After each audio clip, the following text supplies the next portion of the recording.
Kamusta mga ka-Mitsubishi? Ako si Genevieve Aniñon mula sa Mitsubishi Jose Abad Santos, Manila. Welcome back sa aking channel. Ngayon, sobrang excited ako kasi ipapakita ko sa inyo ang bagong 2027 Mitsubishi X-Force GLX CVT, ang entry-level na variant na sobrang sulit. Introductory price at 1,049,000 naka 2027 Mitsubishi GLX CVT entry-level ka na variant ka na sobrang sulit.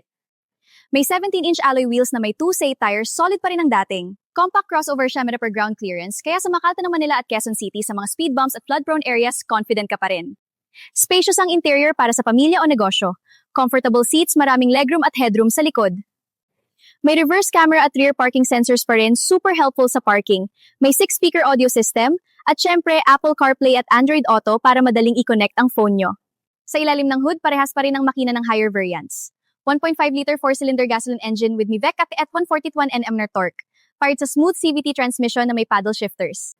Bakit sulit ang 1210 X-Force GL CVT? Kasi binigyan pa rin ng Mitsubishi ang best value. Hindi stripped down to, meron pa rin ang premium features na kailangan mo sa daily drive. Mag-message ka na. Interesado kayo sa 2027 Mitsubishi X-Force GLX CVT?